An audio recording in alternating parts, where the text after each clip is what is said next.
subtitle of the talk that Phil and I will give is collaboration. And it's not just about the talk, of course, but we, of course, collaborate. And our boss characterized us last year as I'm the super shopper who goes out and gets all the data, and Phil's the poor guy who has to deal with all the packages I bring home. And then there's the third member of our trio, who's Lee George, who in fact has to actually distribute the data outwards. But it's also a story of collaboration across our ministry and across government, across GOA, and further to even to the vendors who are providing us the data, and some of those forestry companies who are well represented here today, who actually gave us the big nudge. The topics that I want to cover briefly, and these are the acquisition topics, and then Phil will touch on management. I really want to talk about the cost and the value, although Chris really did introduce that topic very well in his talk. Some of the leadership that went on within the government and outside the government to help us get to where we are, because we do have an impressive array of data. And the partnership, and that was done through partnerships and collaboration.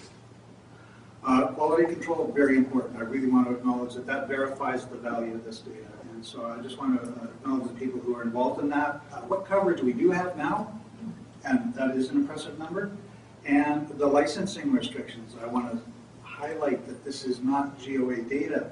This is a GOA license to use our vendors' data. And initially, I want to start out, so I'm always going to be quoting the costs. You'll see the cost in the bottom there. Sunpine Forest Products did a workshop. I believe Peter Denny led it, of helicopter LiDAR for road engineering and for harvest design, etc. But this was mostly a study for road engineering. And it turned out, got harvested lots of data very quickly, but the cost, like they were doing linear for linear roads, but if I put that into square kilometers, something like $12,000 a square kilometer. That sounds like a huge number. If you look up the report online, it was almost economical at that rate. So that's the important thing. In terms of GOA, in 2006, Alberta Geological Survey really led the way. Corey Fraze and his group in buying some LiDAR for Turtle Mountain and that potential slope failure. Look them up on the internet if you haven't seen it before. Some really, or they're giving a talk tomorrow. Some really impressive results. But now just buying 10 kilometers, square kilometers, the number's down to $1,400 per square kilometer. Still a lot of money. That's really a function of the small amount that they're buying.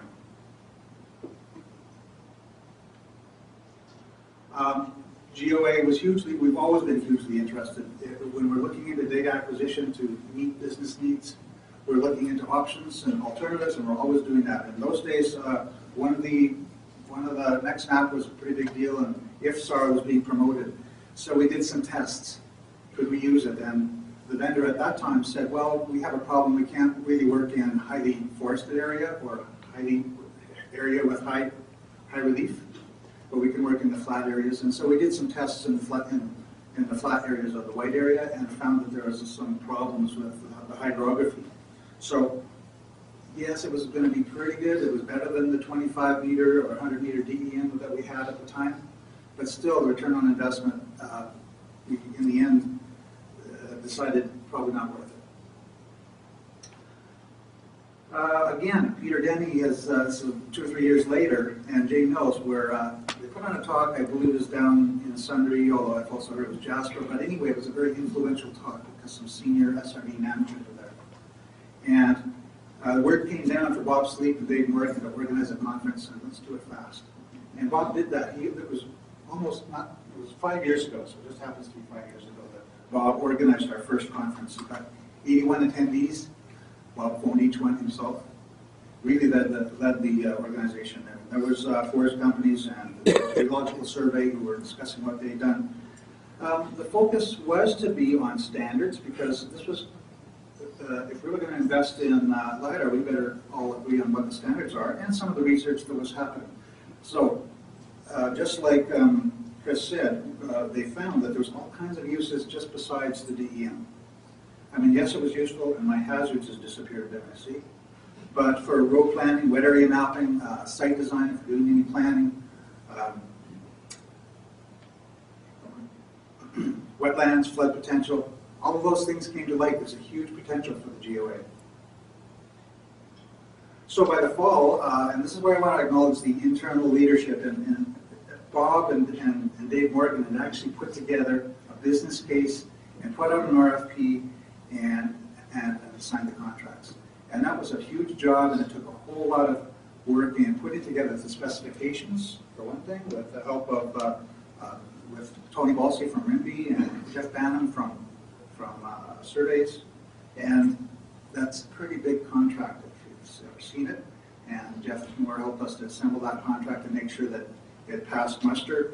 And that was to also include our research partners. So not only a GOA license, but our research partners who are working with us and our contractors. And that business case was centered around the Mount Pine Beetle. We were focusing in on some emergency provincial funding and federal funding, and MPD was, that beetle was making a big impact on the landscape. So we were really Bob made the case for supporting the FMA holders in planning the roads, harvesting where they could or salvaging where they could, doing their planning, using this LiDAR, and especially not throwing in the roads where there might be potentially some wet areas, so planning for culverts and that sort of thing. So it was a very good business case, succeeded, happily, and in the winter of 2007, so this is all the same year. The ID was generated in the spring, he had the conference in the summer, and by the winter, he had contracts out to acquire a few $1 million worth of library data. Now, library data is data that the vendors have in-house already. They couldn't fly out and acquire data when there's snow on the ground, so we acquired about 3 million, 550 townships, and now we're down to $55 a kilometer. So that's the key. That's certainly a lot lower number than the thousands, hundreds of thousands per kilometer that we previously paid, and that's because of volume. And what I have noted at the bottom there, we started meeting cross ministries because we realized very soon that this SRD maybe has the bigger interest, but so do a whole lot of other ministries have interest. And so Geodiscover Alberta wasn't yet formed until 2008, but in 2007 we were already having cross-ministry meetings going because we knew that there's opportunities here to leverage our resources. We set the specs there, and we have to audit it. This is the part where I really want to acknowledge Kent, Sean Peck, and the other people, Aaron Grass, who support us in actually auditing the data, because it's a huge amount of data that comes in the door, and it all has to be checked to make sure that we got what we expected. Sometimes we find some very odd artifacts in the data. We also have to check that the point density is there, and for the most part it was. Sometimes we found out in hilly terrain, if you're going over a mountain, all of a sudden the terrain interrupts the density, and so it was a useful, and it always is useful, to really audit that data and find out that we're getting what we were expected, and if we don't, our primary vendors have been really cooperative with us in saying, okay, we'll fix it, or we'll go and refly it if we have to. And we check our vertical accuracies with Alberta Ground Control Survey markers. In 2008, we went out and, first of all, we did a spring contract, and that's where the collaboration comes in. Alberta Agriculture decided that they would like to purchase a big portion of this for the of LiDAR for the Edmonton-Calgary corridor. And they offered to actually manage the contract for us. So I don't think Dave Spees is here today, but he did this once, and he learned his lesson that it's a very big deal to handle these big contracts. But he did it for us. We've got 77 townships at $145 a square kilometer. So again, fewer townships. It was library data, but that's the price quoted at that time. And that was from both Northwest and Airborne, who from that point on continued to be our primary vendors. Bob got it together for phase 2. We needed to start filling in for more FMAs that year. So phase 2, we acquired about 960 townships, so a much bigger acquisition. And by the way, we worked with the vendors to say, well, can you build on and lower our price, because we've also already made one purchase. So we only paid $47 a square kilometer for that particular purchase. 2009, a couple of $1 million, Geological Survey, Environment, and SRD, we all went in. Again, 199 townships, so we're down around the standard, this is around $70, $80 is where the standard is these days. 2010, $1 million. Again, so this is where AGS was filling in their oil sands areas, and land use secretariat started to chip in some money because they could see the value. This is more than just SRD and Alberta Geological Survey. This is of use to pretty much anybody who's working on the landscape. So land use secretariat kicked in a fair amount of money that time. And culture and community spirit have always been doing some small pieces and investigative work, archaeological sites, where could we put parks, working with the Parks Department. So 132 townships, $80 again, square kilometer. And this is very average, so this is average prices. Sometimes, I'm going to get to it, but sometimes you pay less for flat terrain and much more for hilly terrain. We'll get there. 2011, last year, so filling in the mineable oil sands, again, lots of volume, so a nice number. And this year, 2012, that mountain pine beetle is still having an impact on our landscape. And we still have to try to plan ahead and mitigate for wherever there's pine. So we did a big purchase for this pine forest, and we're down now, 640 townships at $50 a square kilometer. Big deal this year. There's the similar chart that we show for LiDAR license costs. So it's highly variable. I mean, this is an average curve. I'd never hold anybody to it, but this is what we've ended up paying approximately. If you go for small volume, you can see it on there, you pay a lot of money, $500 a square kilometer. Get down to our larger volumes, and you're 1/10 of that. So it depends on the size, it depends on the vendor, and whether they have it in-house or need to go and collect it for you, and it depends on the terrain. And one of our vendors had the good, wonderful experience of collecting data in Wilmore Wilderness Park, which happens to be cloudy a lot of the time. So I think their team sat on the ground in Grand Prairie for something like 3 weeks, waiting for a couple of days to collect that data. That's why the price is a little higher in the high terrain areas.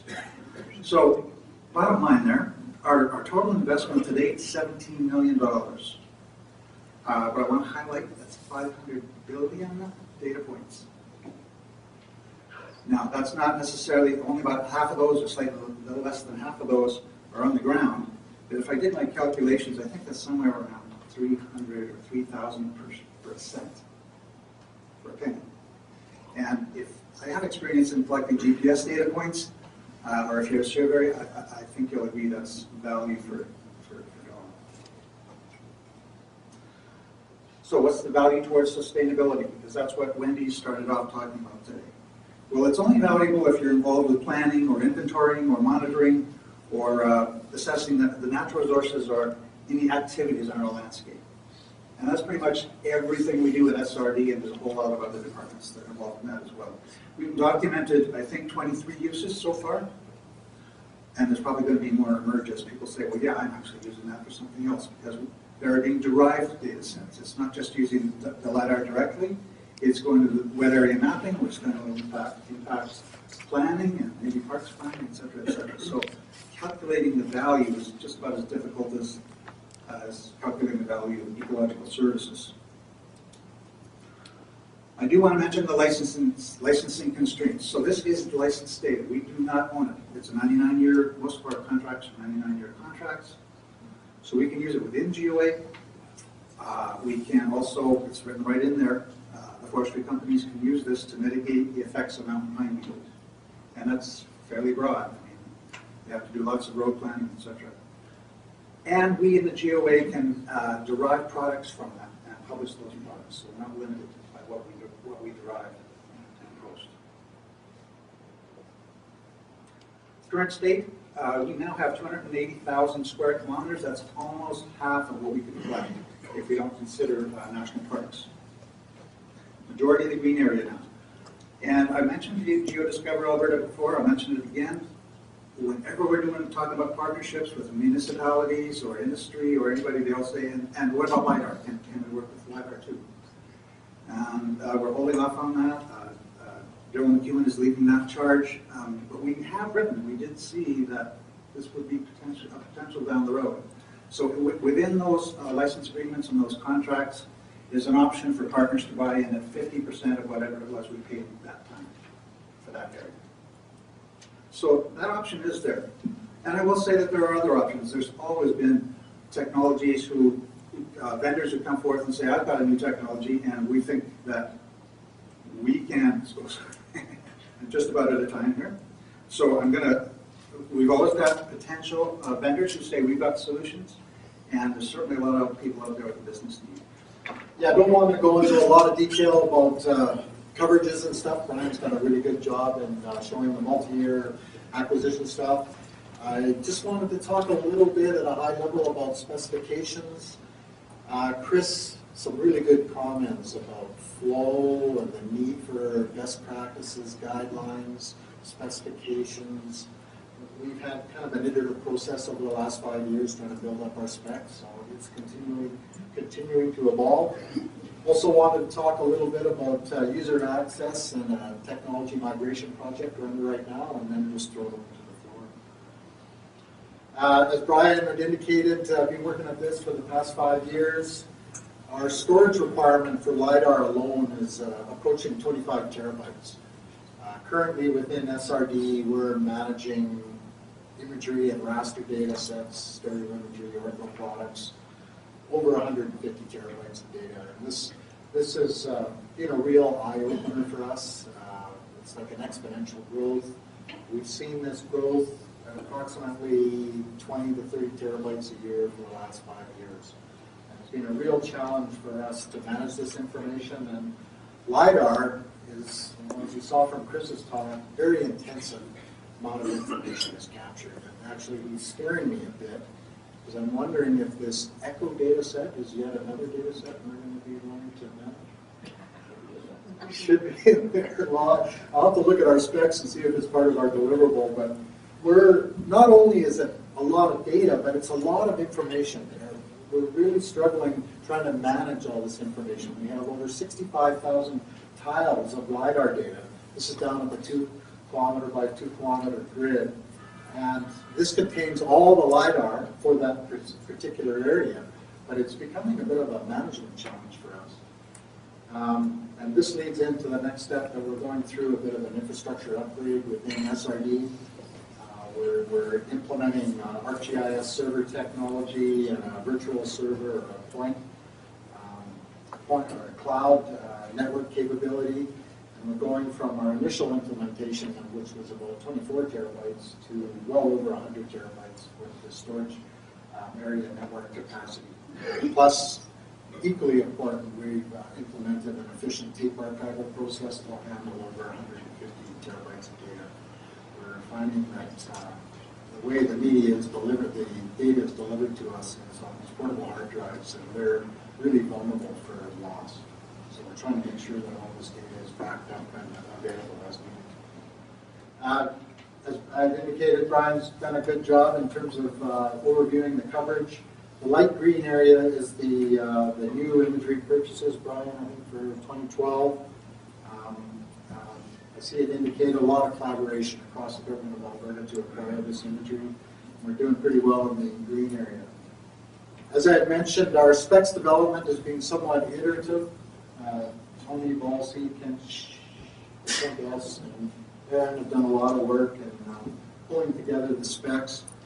I just wanted to make a couple of points. Chris had mentioned the importance of ground control. In Alberta, we have 2 horizontal datums from our initial NED 83 adjustment of NED 83 original.